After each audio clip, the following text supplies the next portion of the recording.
Muito boa tarde, bom dia ou boa noite, não sei que hora que você está assistindo ou que vai assistir essa live.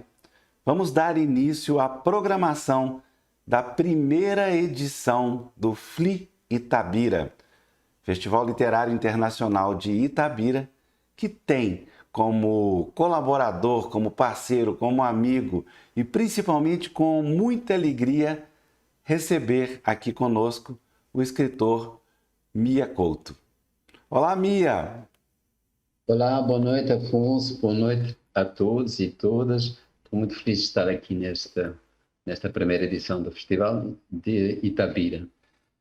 É uma honra, Mia, estar aqui começando uma trajetória com você que é um desejo antigo. Fazer um festival literário em Itabira, na terra de Carlos Drummond de Andrade, começou há anos com várias tentativas e agora, com o patrocínio, com a iniciativa do Instituto Cultural Vale, isso foi possível. Então nós vamos dar início a essa trajetória agora, onde diversas pessoas participarão daqui para frente com a gente. Muita surpresa, não posso ficar falando tudo por enquanto, mas o nosso assunto, Mia, é poesia.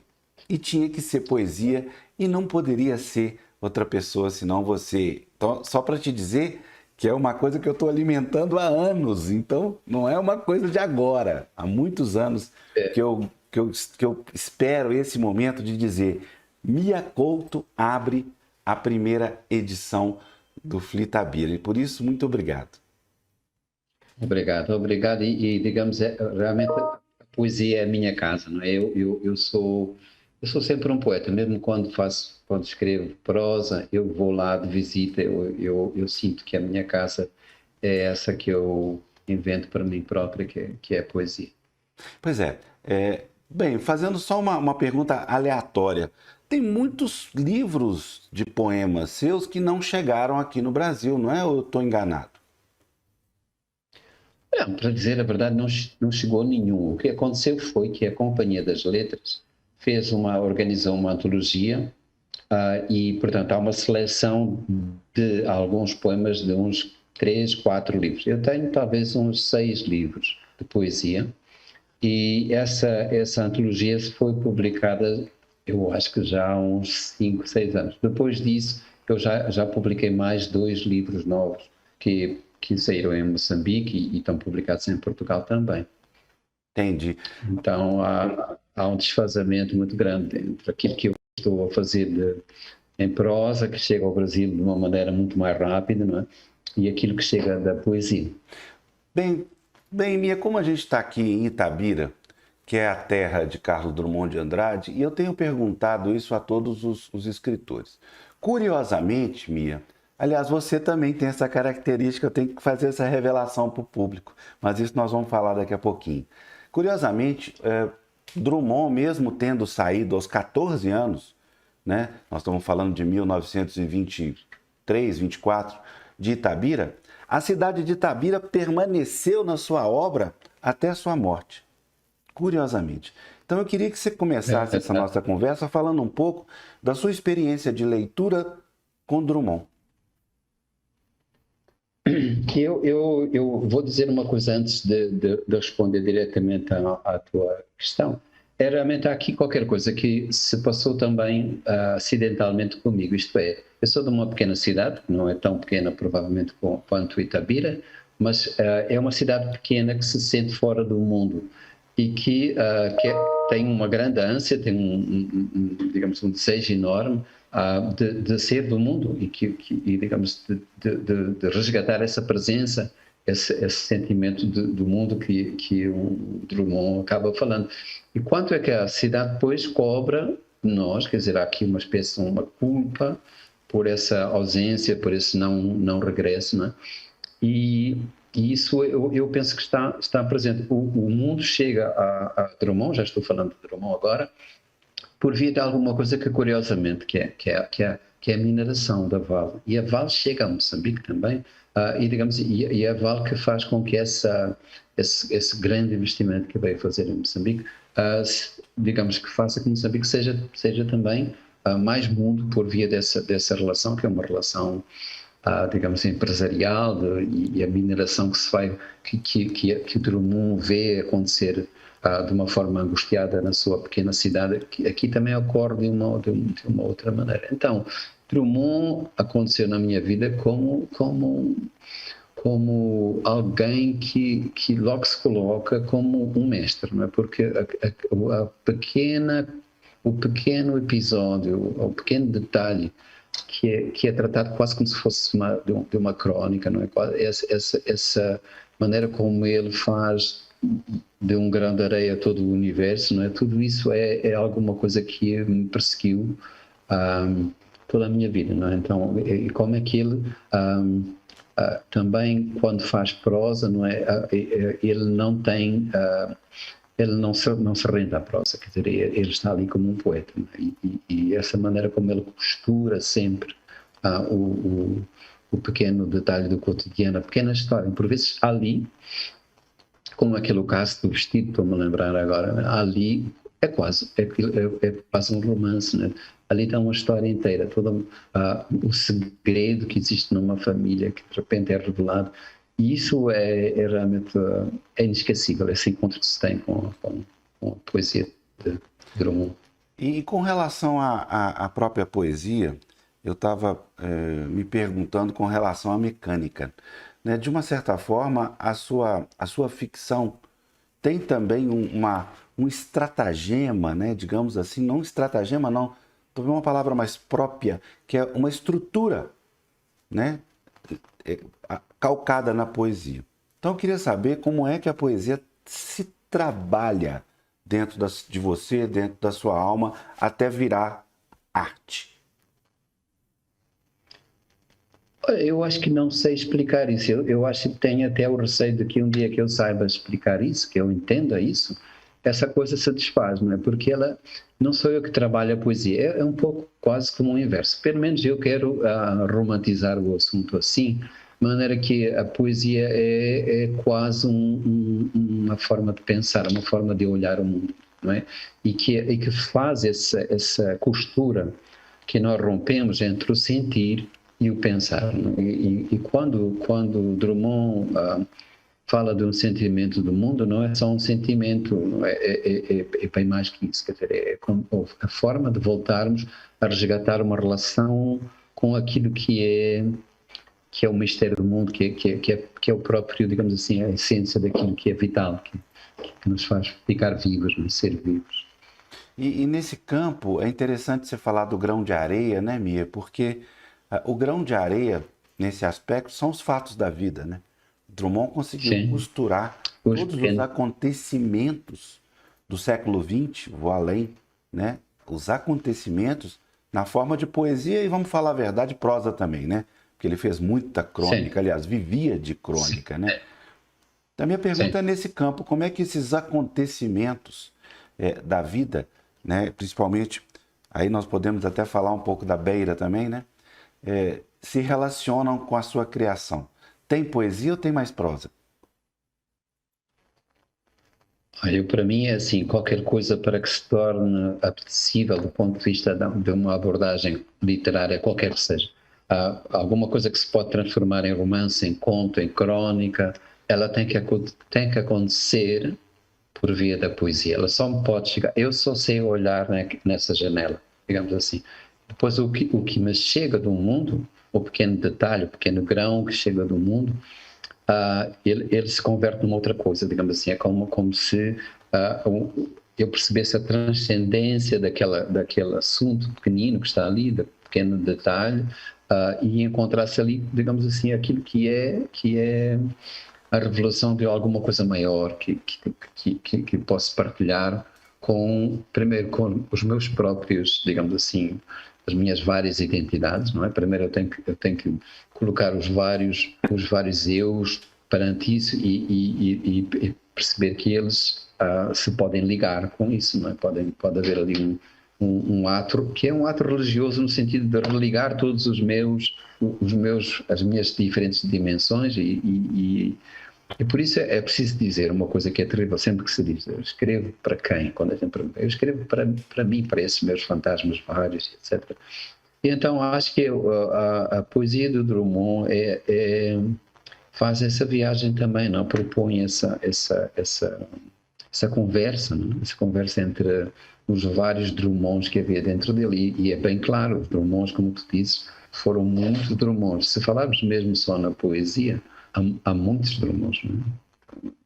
Cada livro dele tem vários Drummonds e há vários livros com diferentes personalidades, não? São É entidades engraçado, diferentes. né? É engraçado, no campo da literatura brasileira, eu tenho a impressão que alguns autores brasileiros tiveram uma influência imensa na literatura africana e talvez o contrário não tenha acontecido, né? Na sua formação, quais são os autores brasileiros que mais, não só sua, mas também da sua geração, que formaram além de Drummond?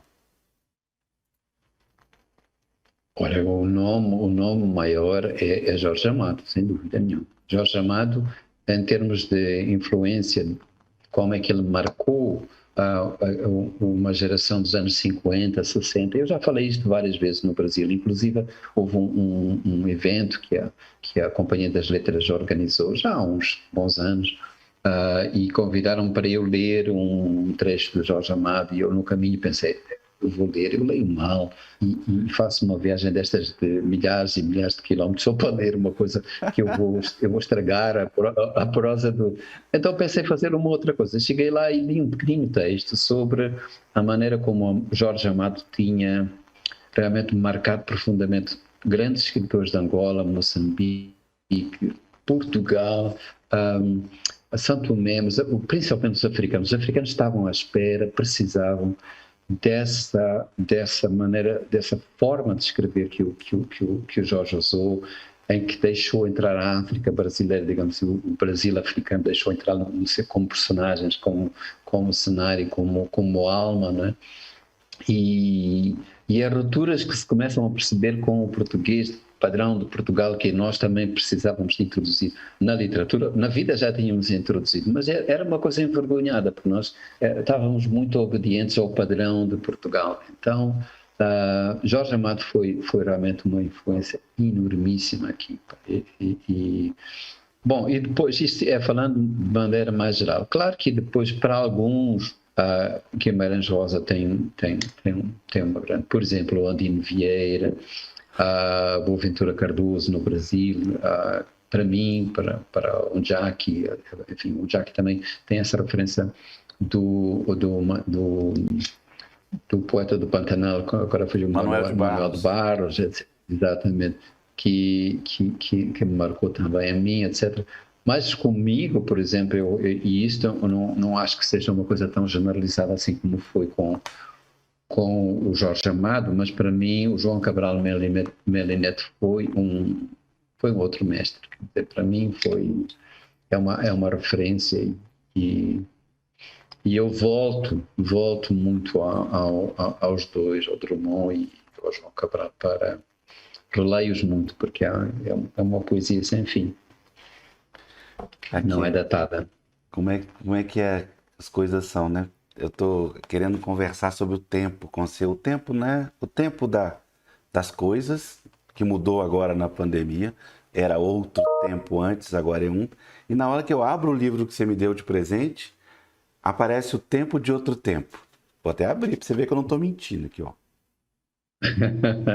Ok. Olha aqui. Tá certo, confere. Então, confere. Eu queria que você falasse um pouco, Mia, é claro também do ponto de vista poético, como é que esses tempos te abateram, te modificaram ou te influenciaram, esse tempo antes da pandemia e esse tempo de agora na pandemia. Bom, é preciso aqui em Moçambique essa vivência mais recente, nestes últimos 2 anos e pouco, não foram vividos, não foram vivenciados com o mesmo drama do Brasil. Nós aqui tivemos uma pandemia bem mais suave, não tem comparação possível. Nós estamos com 1.800 mortos desde o princípio da pandemia. E temos um país com 32 milhões de habitantes. Então, claro, não tem o tamanho do Brasil, mas a proporção não tem nada a ver. Então, nunca tivemos que fazer um confinamento tão prolongado como vocês, nunca tivemos que fazer, que, digamos assim, o grau de sofrimento nunca foi tão dramático, não é? Então, aqui, para dizer bem, assim, eu passei um momento difícil, foi na segunda vaga, há uns 5, 6 meses atrás, e que morreram amigos meus, poetas, músicos, etc. Em Maputo, esse pico foi um pico muito sofrido. E perdi um familiar, e, bom, isso é uma coisa difícil de lembrar. E fiquei doente nessa altura, e fiquei doente, portanto, naquele momento em que a gente, digamos assim, do meu círculo, estava ficando muito doente, não havia lugar nos hospitais, não havia oxigênio nos hospitais. Tu podes imaginar que os nossos hospitais são de um país muito, muito, muito pobre, muito mais pobre que o Brasil, sem comparação, somos talvez um dos 15 países mais pobres do mundo. Então, quando eu fiquei doente, eu pensei nesta coisa de que, não sei, esta ideia de que o que me poderia salvar era alguma coisa que tinha a ver só com o acaso. Mas nada, portanto, esse sentimento de desamparo, desproteção, nada, nenhuma instituição, nenhuma me poderia valer se por acaso o vírus dentro de mim se comportasse de uma maneira mais selvagem, mais dramática.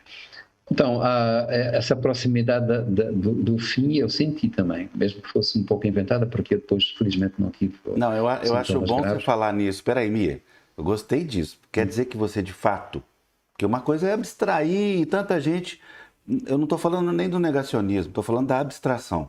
Vi muita gente que pegou e abstraiu, esqueceu, não quero pensar nisso e pronto. Você chegou a pensar em algum momento seriamente na questão da morte? Acho que é sim. Sim, cheguei porque, e como te disse, a evolução da doença dentro de mim, no meu caso, nunca sugeriu que fosse grave, mas eu pensava sempre que no dia seguinte eu ia começar aquele período mais difícil, não é? Que a infecção estava simplesmente adiada. Então foi uma coisa interiormente muito sofrida. Eu não, digamos, não revelava isso. Junto com os meus amigos, minha família, eu estava nessa altura completamente isolado, né? em quarentena absoluta, né? E a imagem que eu deixava passar era sempre positiva, de esperança, sempre, mas realmente interiormente, porque eu também sou muito pessimista nessas coisas. Eu, quando tenho doença, eu convoco logo a pior doença que existe. Não vale a pena. Não vale a pena. Eu acho que, tem uma relação entre literatura, hipocondria, sofrimento, terrível, muito clara, né? A história da humanidade, dos escritores, está toda associada a hipocondria, doença, desespero, e vai a sequência, né? Verdade.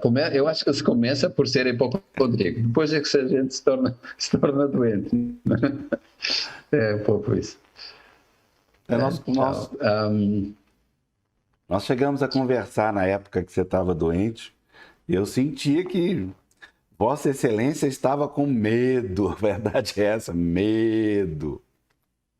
Sim, estava, digamos assim, eu senti isso porque nessa altura, Afonso, estava morrendo gente à minha volta, não é? E como te disse, dizer, eu sabia que se eu ficasse numa condição grave, aqui a coisa foi um pouco democrática, digamos assim. Não tem lugar para rico, não tem lugar para pobre.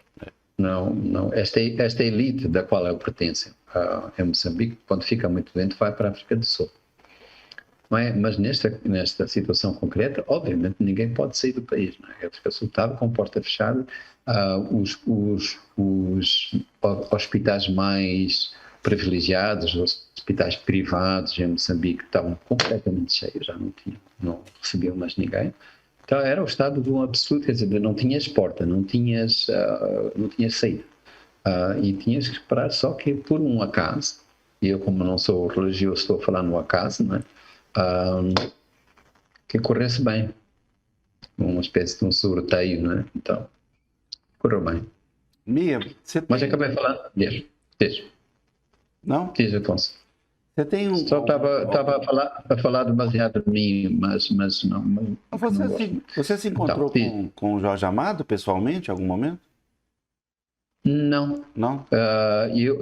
não, por acaso não. Eu fui visitar depois com a Paloma e o resto da família, fui visitar a casa dele, a casa do Jorge Amado, mas não.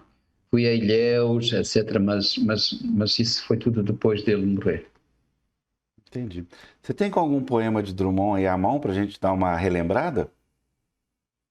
Eu tenho, chamei aqui, eu vou ter que ler no próprio computador, Tá bom. ok? E bom, é muito difícil dizer que é um dos que gosto mais, porque, mas chama-se Retrato de Família, e eu não preparei isto, não tenho ensaiado, portanto eu vou ler como se fosse a primeira vez que eu lesse este poema, que eu já li muitas vezes, mas uma coisa é ler para mim, outra coisa é... Queres que eu leia em voz alta? Quero, mas pode ficar tranquilo que a gente tolera as suas gaguejadas.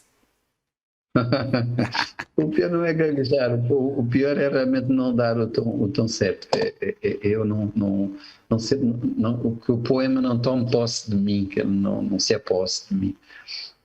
Então, este chama-se o Retrato de Família e começa assim. Este retrato de família está um tanto empoeirado. Já não se vê o rosto do pai, quanto dinheiro ele ganhou. Nas mãos dos tios não se percebem as viagens que ambos fizeram. A avó ficou lisa e amarela, sem memórias da monarquia. Os meninos, como estão mudados. O rosto de Pedro é tranquilo, usou os melhores sonhos. E o rosto de João... Perdão, eu vou começar.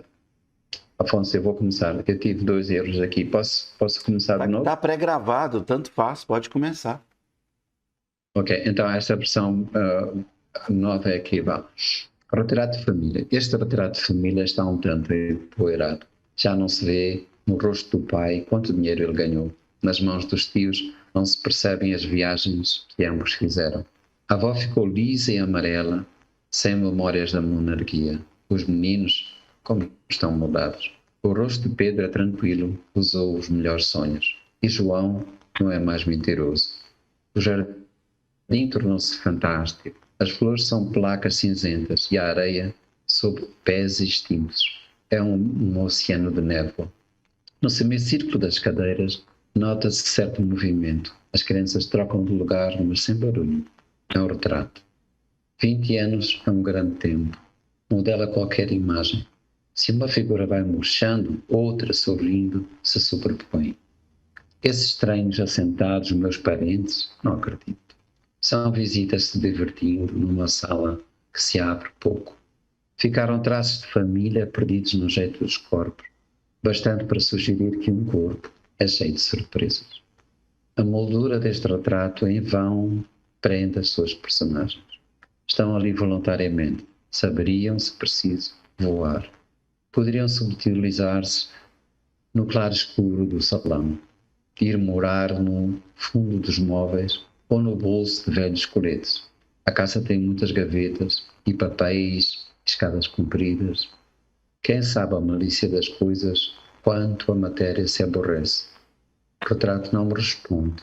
Ele me fita e se contempla nos meus olhos empoeirados. E no cristal se multiplicam os parentes, mortos e vivos. Já não distingo os que se foram dos que restaram. Percebo apenas a estranha ideia de família viajando através da carne. Nossa. É muito bonito este. Muito bonito e muito bem escolhido, viu, Mia? Não seria, eu até tinha te dado algumas sugestões, mas muito bem escolhido. Mas, Mia, então, agora me deu uma curiosidade. Pula direto para um poema seu. Queria saber a temperatura das 2 leituras. Ok, vou ler uma coisa que é eu acho que isto é o último livro de poesia que eu fiz, mas eu fiz 2 que foram muito próximos e eu não sei se este é o meu. E isto é uma coisa que eu faço para o meu pai, depois dele morrer, E portanto eu ainda estava muito marcado por essa presença dele, não é? E chama-se O Habitante.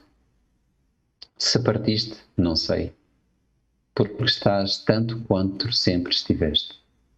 Essa tua tão nossa presença enche de sombra a casa, como se criasse dentro de nós uma outra casa. No silêncio distraído de uma varanda, que foi o teu único castelo, ecoam ainda os teus passos, feitos não para caminhar, mas para acariciar o chão. Nessa varanda te sentas, nesse tão delicado modo de morrer, como se nos estivesses ensinando um outro modo de viver. Se o passo é tão celeste, a viagem não conta senão pelo poema que nos veste. Os lugares que buscaste não têm geografia, são vozes, são fontes, rios sem vontades de mar, tempo que escapa da eternidade. Moras dentro, sem Deus, nem a Deus. Bom, este é um poema que integra um livrinho que se chama Vagas e Duns. Eu não mostrei o suficiente, é este. Como eu disse, isto é um livro de, posso dizer, Então agora é um livro de eu que vou fazer uma surpresa para você agora. Eu que vou ler eu que vou ler um poema. Melhor. É melhor. Chama Para Ti. Para Ti. E não para ti. Ok.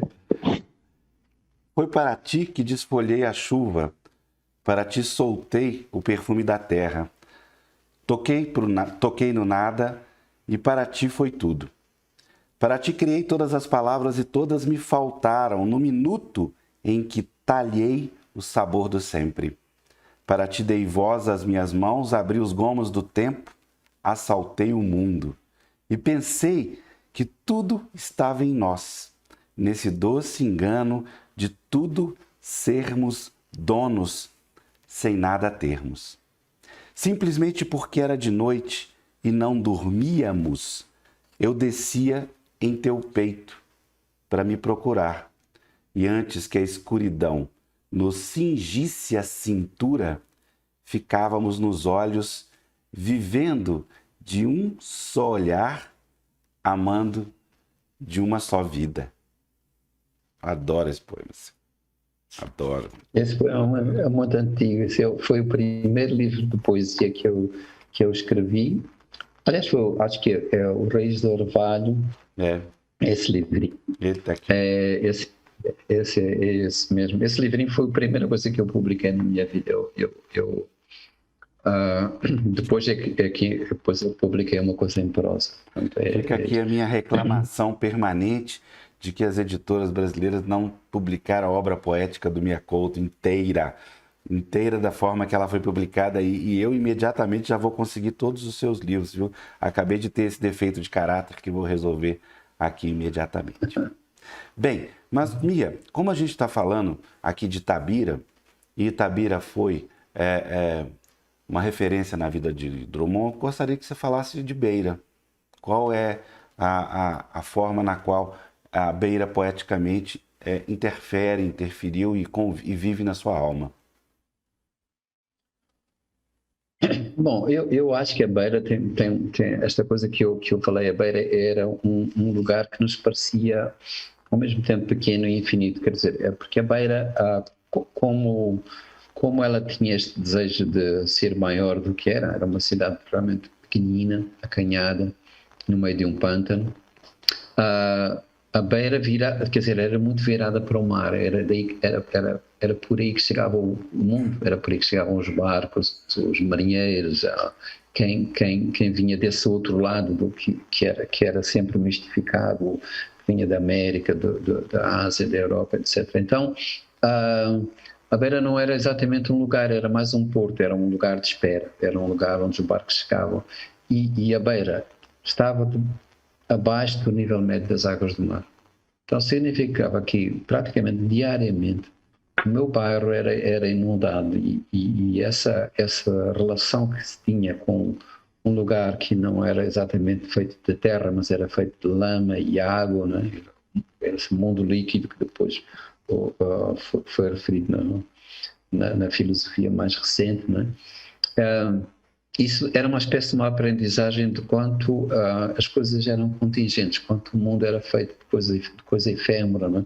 E eu acho que essa aprendizagem me deu uma certa, digamos assim, me superou perante um medo de que as coisas terminassem, porque havia ali um ciclo diário que engolia o próprio chão, não é?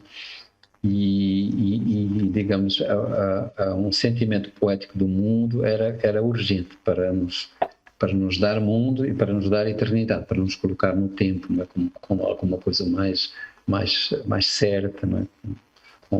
Ainda por cima, sabendo eu que eu não tinha ligação com o meu passado de família, quer dizer, meus pais saíram de Portugal de uma maneira, com uma ruptura absoluta, não é? Com a família, com o lugar, etc.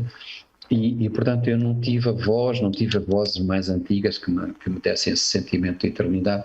Era como se eu tivesse que fundar tudo, não é? Tinha que inventar tudo. Agora foi isso que eu depois trato neste último romance chamado O Mapeador de Ausências. Eu regresso à Beira para perceber quanto me falta nascer ainda desse lugar. Isso é muito interessante porque eu vivi com você aquele momento da grande tragédia que se abateu sobre Beira. E ali, Sim. naquele momento, eu senti o tempo inteiro o quanto Beira fazia falta de uma certa forma. Fazia falta na sua composição amorosa, digamos assim, de um lugar, né? Até certo ponto, oposta à história de Drummond. Drummond nunca saiu de Itabira.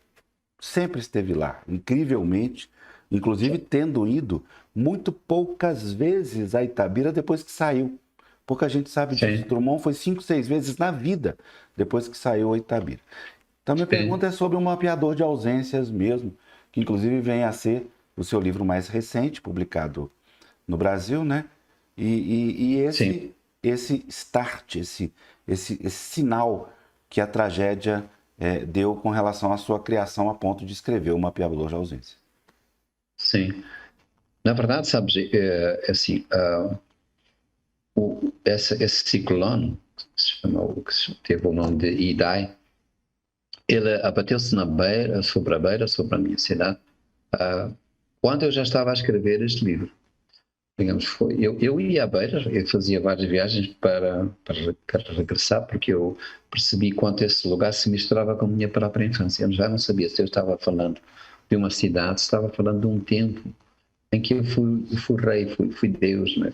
Esse foi um tempo divino. Tive uma infância infinita, muito feliz. E isso é ao mesmo tempo uma espécie de vacina, agora usando um termo que a pandemia nos emprestou, de vacina contra a tristeza, mas também eu percebi que eu tinha que voltar a esse lugar, porque esse lugar não saía dentro de mim. Eu tinha que ter essa percepção de quanto é que eu inventei essa cidade. E fui várias vezes. E quando já estava projetada uma das viagens, aconteceu esse ciclone, e que foi completamente devastador, porque foi acompanhado por uma inundação. Então o avião não parou. Eu fui ter a ilha de Moçambique, onde estava o José Eduardo Agualusa. Esperei lá por poder regressar e depois, quando já os aviões podiam voltar a pousar na Beira, eu voltei e pousei no aeroporto. Foi uma coisa que eu não posso esquecer. Foi, digamos, quando eu sobrevoei a cidade, já aproximando da cidade e não se via, percebia-se que estávamos em cima de terra, voando em cima da terra, porque havia a emergência de algumas árvores de vez em quando, as árvores mais altas. Eu de repente pensei, não tenho mais chão, a minha infância não tem mais chão. E era como se eu tivesse que recomeçar tudo, queria recriar uma raiz que estava, digamos, que...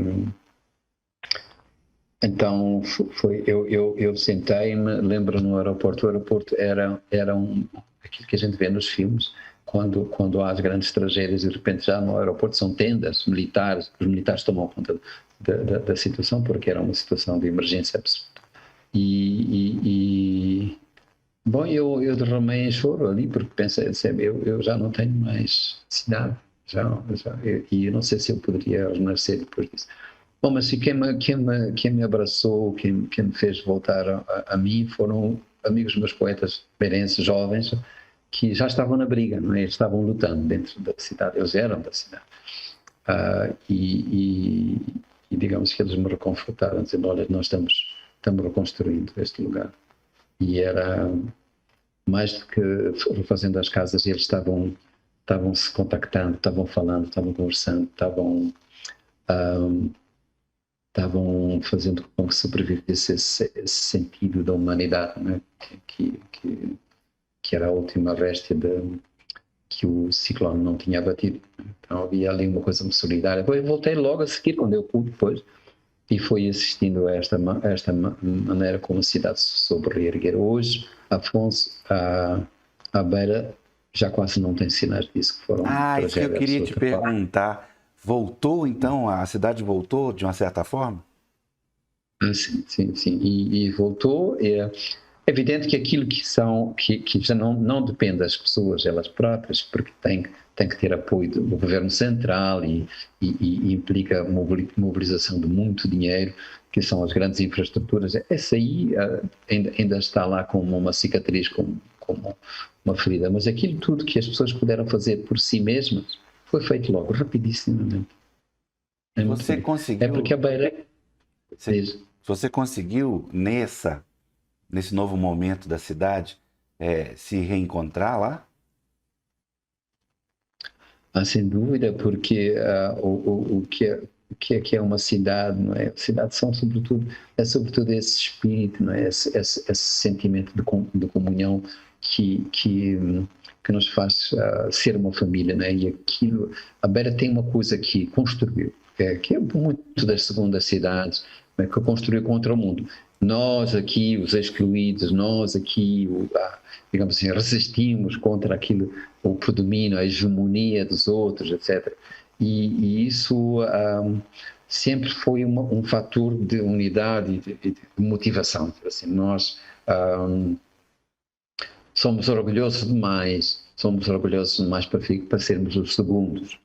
Então, mas não queremos ser os primeiros também, não queremos a chatice de ser os primeiros, mas não, mas em segundos, como segundos, nós temos que ter uma espécie de inventar um outro campeonato, né? Porque em que não haja nem primeiro nem segundo. Mas Enfim, nós, é um disso. não, não, agora eu queria só falasse um pouco, se apresentasse um pouquinho o próprio mapeador para o público brasileiro.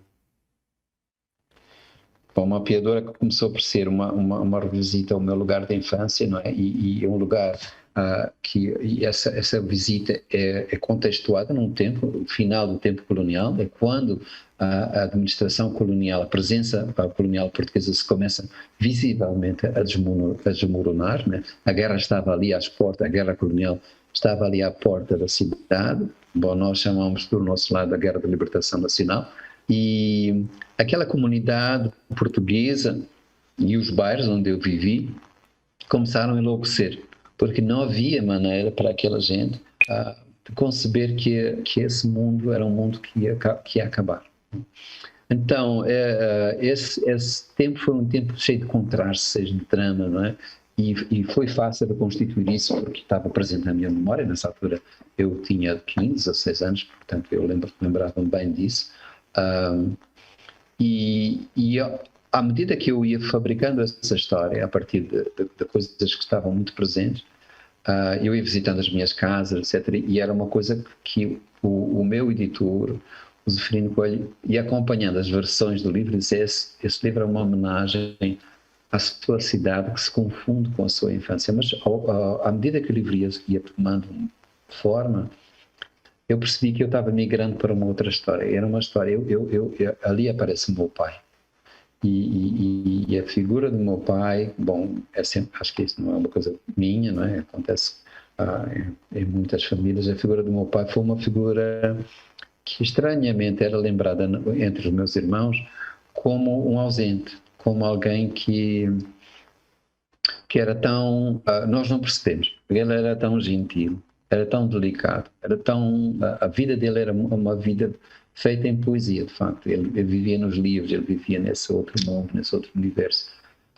Ele escrevia também, Mia? Sim, ele publicou 7 livros de poesia, portanto, não foi uma coisa ocasional. Assim. É o que leva o nome da sua fundação. Eu dei uma escapada aqui. Exatamente. Claro. É isso. Então, tu vês, e ele é que nos trouxe, por exemplo, Drummond. A literatura brasileira chegou por via dele, e a brasileira, e a argentina, e a francesa, Portugal estava muito ligado. Fala o nome dele, por favor, França. Nós estamos numa live. Ele chama-se Fernando Letouat, estás a ver, eu falo nele no presente, não consigo falar dele, ele chama-se Fernando Letouat.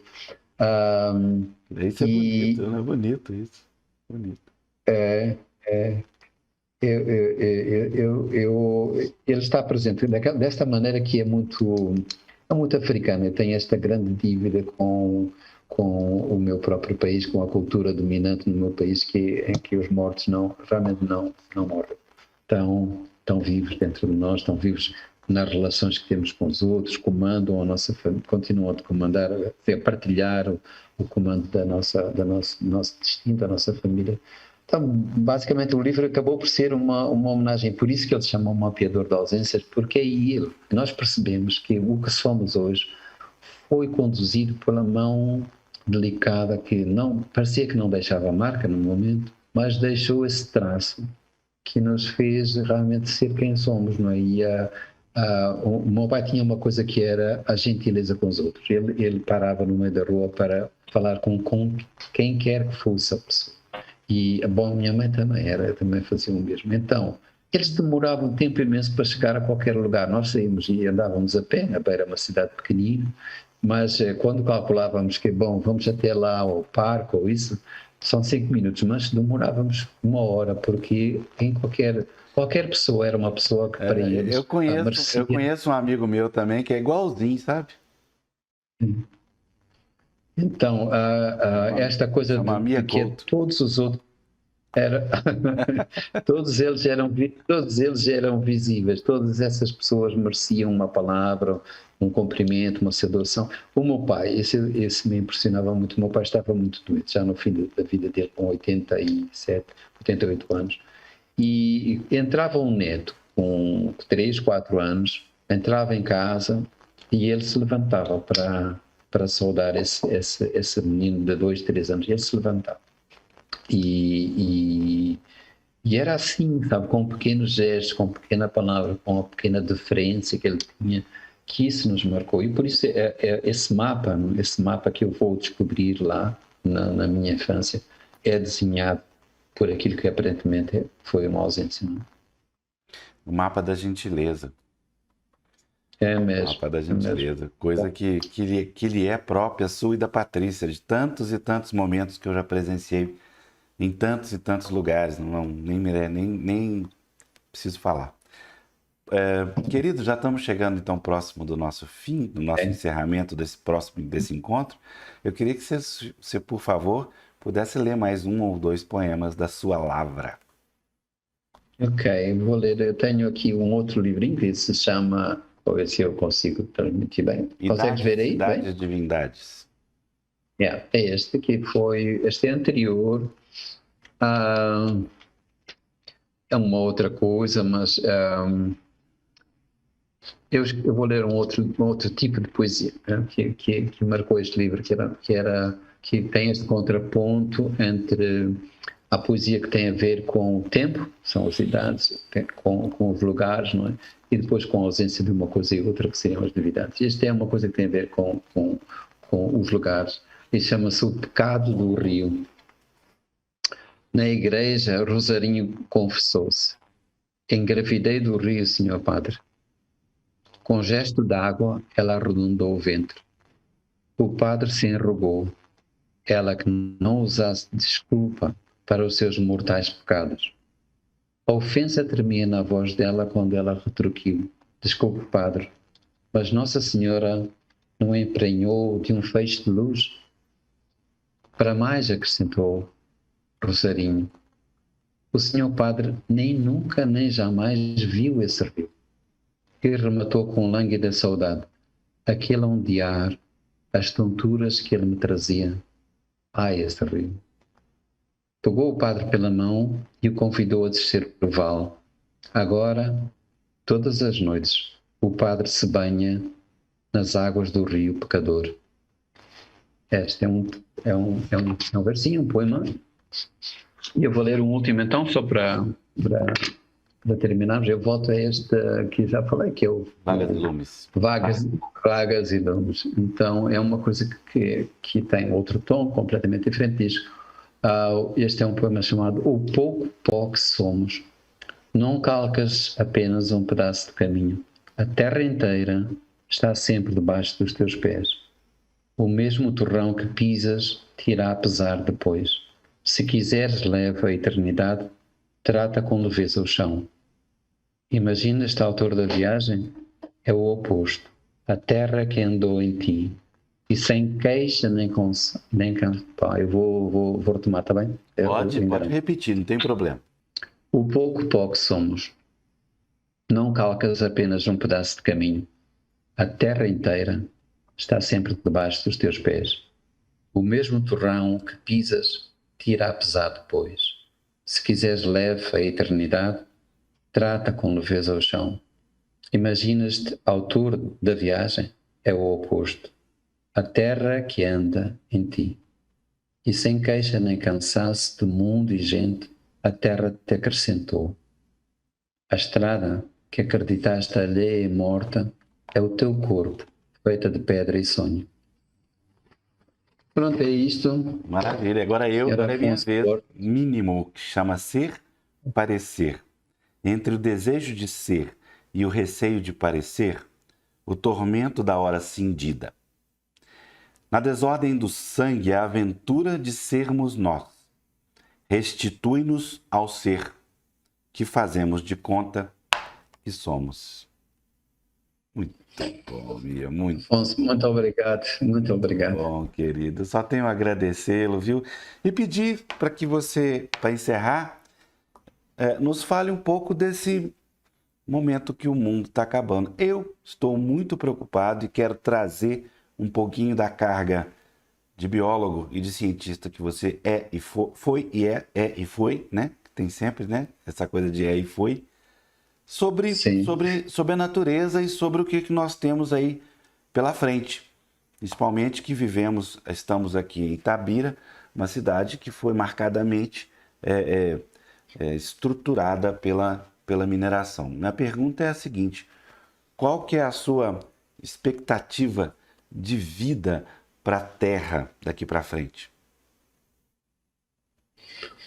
Olha, Afonso, ainda bem que tu perguntas isso. Eu preocupo muito com a situação, digamos, deste grande desequilíbrio ecológico, social, etc., que tem tantas dimensões, provocado por um tipo de sistema, não é, económico que é profundamente predador e que é arrogante em relação a esta própria consideração que a maneira como nos separamos da natureza. A gente fala da natureza como se fosse uma coisa que está fora de nós. A humanidade está aqui e o resto está fora. Mas preocupo-me com isso, mas preocupo-me mais ainda com um certo discurso apocalíptico, não é? Com um certo sentimento de desespero e pessimismo que não nos vai ajudar de modo nenhum. Eu acho que uma coisa é ficar preocupado, outra coisa é embarcar numa espécie de uma agonia, não é? Nesse sentimento do fim do mundo, que vai ajudar simplesmente a extrema-direita, vai ajudar forças que se querem apresentar como os grandes salvadores, os grandes messias do mundo, e que já está a começar a dar emprego aos funcionários que vêm criar normas e procedimentos para salvar o mundo. É preciso perceber que nós temos